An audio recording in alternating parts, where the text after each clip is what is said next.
the life of David. And, you think of David, you think of Goliath. That was the guy falling, just to bring you up to speed, in case you missed that part. So, it's good to be here. There's always something to fear in life, and today we're going to be talking about fear, what we do with our fears, and how fears drive us. I've heard this said that fear will make you do stupid things.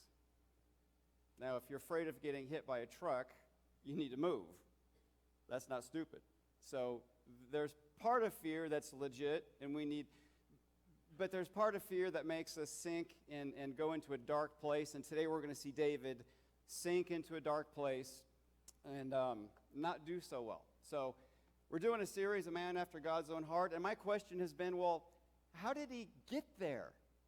When we think of David, we think of people who are just smart or who are strong or whatever. Well, God's just the way they are. Well, there's a path that he took to get there. And so today we're going to take a look at it's a bumpy road. It's not pretty, all right? So it's encouraging because my road isn't always perfect and pretty, and your road maybe, but maybe not. All right. So we're starting something new here. I guess it's not new anymore, but after the service, right here, I take questions on my phone.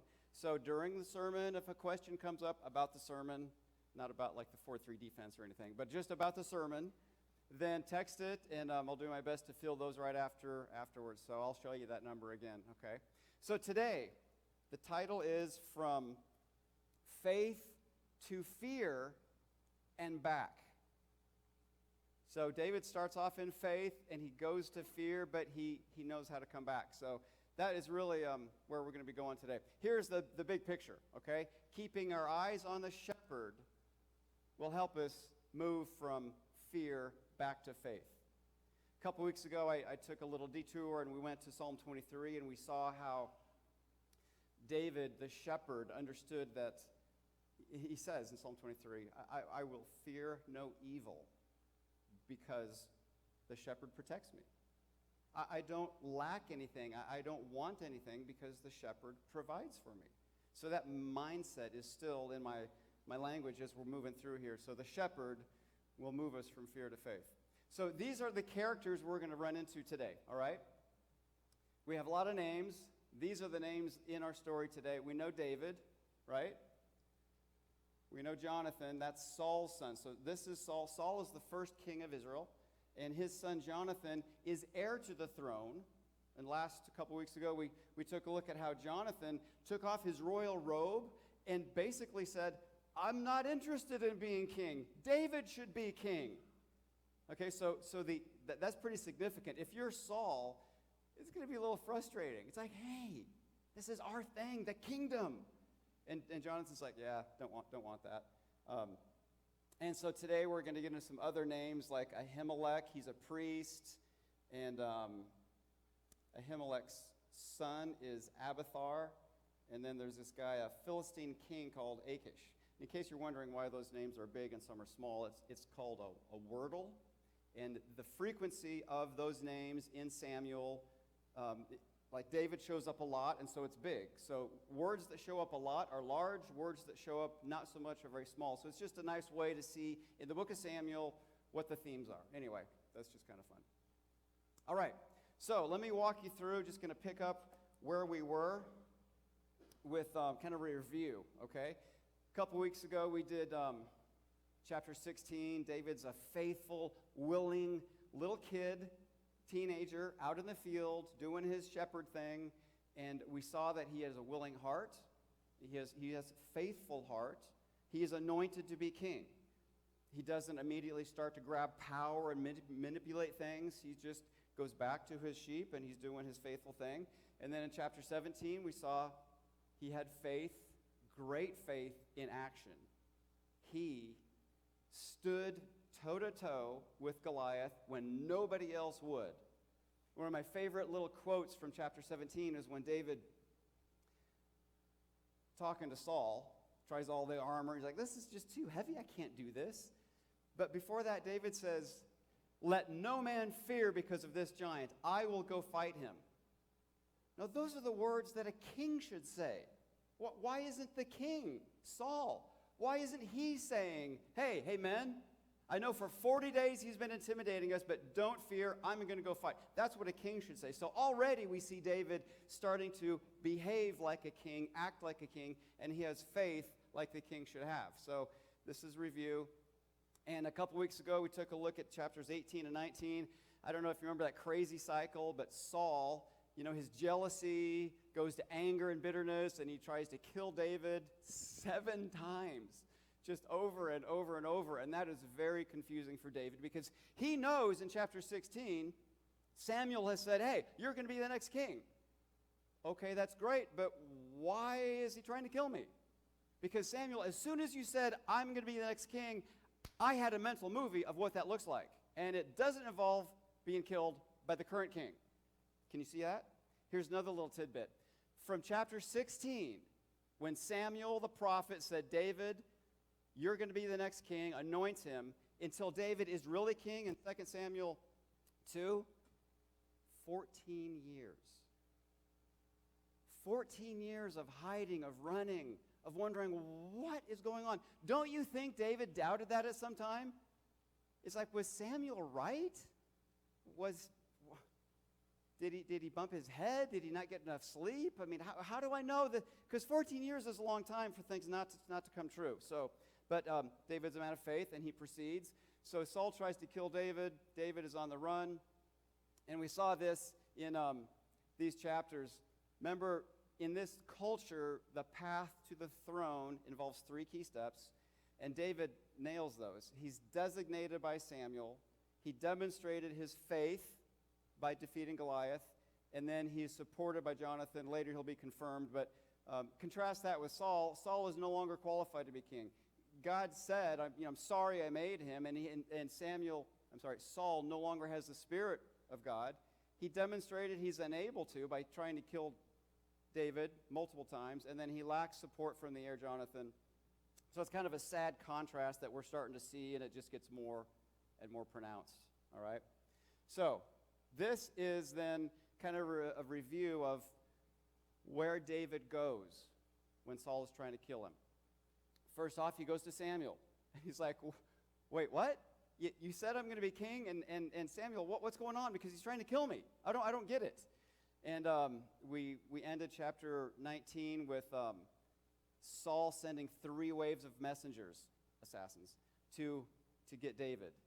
And all 3 of them stopped in their tracks, and they started to prophesy. The Spirit of God just basically shut them down. And I think when these guys are prophesying, they're realizing, we're on the wrong side of this deal, man. We're not going to kill David. Oh, okay, no. And then Saul, well, I'll do it myself. Saul comes in to kill David, and the Spirit of God overrides his will, and he takes off his robe. I think that's symbolic of losing the right to rule. Anyway, and the point is that God supernaturally protects David from Saul's threat, so David goes to Samuel. And then he leaves Samuel, he goes to Jonathan, and Jonathan is Saul's son. He's like, what's going on? Why is your dad trying to kill me? I don't get it. And we'll get into that here in a bit, but they set up this elaborate test. Well, we'll really see if my dad's trying to kill you or not, and he is, and so they had to leave. David had to leave Jonathan, and so Jonathan goes to Ahimelech. He's a priest at a town called Nob, N-O-B, and it's interesting here that David lies to this priest out of fear. We'll get to that too, but he lies. He needs some bread. He needs a weapon. And so after lying to him out of fear, he runs to the Philistine king, Achish, and he's apprehended, and he's brought before the king as a fugitive. They're starting to put 2 and 2 together, like, this is the guy that killed our guy, Goliath. So he is super close to being in big trouble. And it says he's very afraid. So his fear leads him then to act insane and to drool and mumble and everything. And so he escapes. And then he runs off and hides in a cave. And then he goes to the king of Moab. And at that point, his parents join him hiding in Moab. Saul's threats are so severe and so widespread, his parents are not even safe. Because in between all this, Saul has killed 85 priests out of his anger for anybody that might support David. So even David's parents are uprooted and have to wander about. So that's just basically a flow of where David's going. And The bad news is David falters in his faith in that he lets fear motivate him. The good news is, in the midst of that, he writes some psalms and he shares with us how he learned about God's faithfulness in the midst of his own failure and fear. Love it, right? So that's where we're going to go, okay? So, picking up here, I know the outline's kind of weird because the outline started like 3 weeks ago, but we're going to start today in chapter 20, point B, and that's where we're going. So, chapter 20, David fears Saul, and this is the scene where Jonathan comes up, and David says, "What have I done? What's my offense? How have I sinned before your father?" David has this panic in chapter 20, verse 3. He says, "There's about one step between me and death." So the pressure for David has been mounting as his life. He's dodging spears and running for his life, and he's frustrated. Partly, I think, because the expectation, you're going to be the next king, and his life looks nothing like the promise that he would be the next king. They don't match. And we can relate to that at times, right? We think God is doing this, and then something happens, and then we're confused. It just takes time. Anyway, so David is afraid, and I said going to stop because I don't want to be harsh with David because he's not perfect, as we know and we'll see as we keep going. But my question is this: did David have to fear? And it's like, okay, well, if someone's throwing a spear at you, yes, you have to fear. Move. But did David have to allow fear to motivate his heart to deception, lie, and deceit? See, that's what we're talking about. It's when fear grabs our heart and we are insecure and we're starting to control and manipulate and lie, right? I'm afraid I might not pass the test, so I have to cheat. I'm afraid I might not have enough money, so I have to steal. See what I'm saying? Okay. So, and chapter 17 is really the hallmark of faith. I mean, just look at that. Goliath, this huge giant. David looks around and he's like, "What, you guys, you can't figure this out? Well, God is able to do this. Let's go." Boom, done. So chapter 17, my point is this: there's no real fear in chapter 17. And if you're going to argue there was fear in chapter 17, you'd probably have to go, well, he picked up 5 stones because he's afraid he might miss, whatever, okay? But still, he just ran to the battle. And so I think chapter 17 is a good model of what it should look like. And unfortunately, we're not seeing that here. And I get it. I am not, being harsh here. That's legit fear.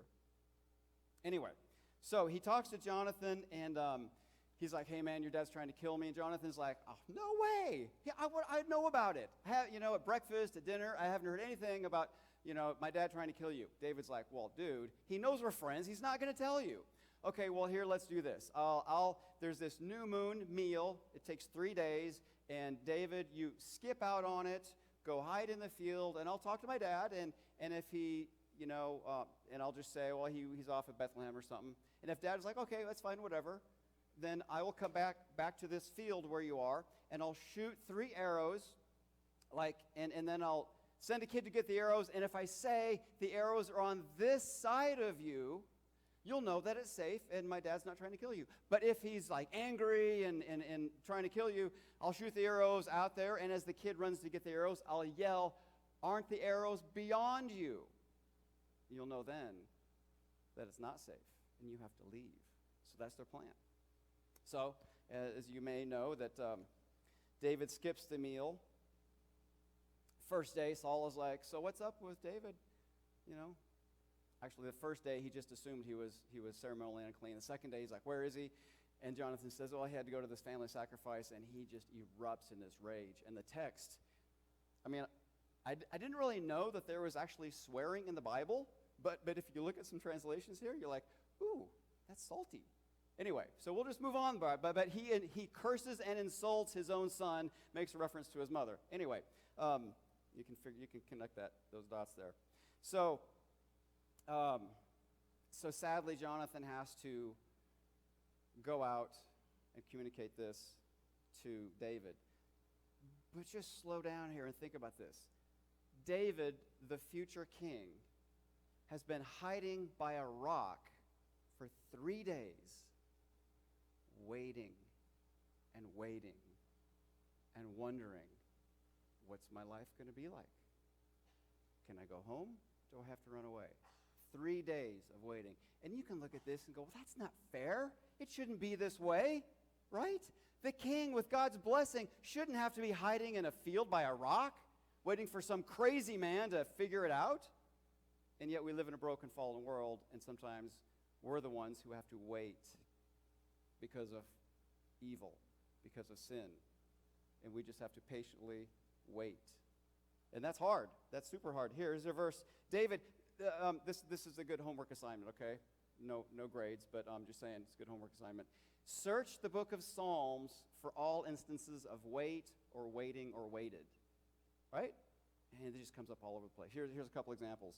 I am weary with crying out. My throat is parched. My eyes grow dim from waiting on the Lord. Hard work. It's easy to say, oh, just wait on the Lord. Yeah, 14 years. The platitudes run out after like a week, and you're still left with 13 years and a lot of days, okay? Anyway, so he says in Psalm 27, wait for the Lord, be strong, let your heart take courage, wait for the Lord. So this is exactly what he's doing. But I don't know if you've been in a position of needing to wait for something that you know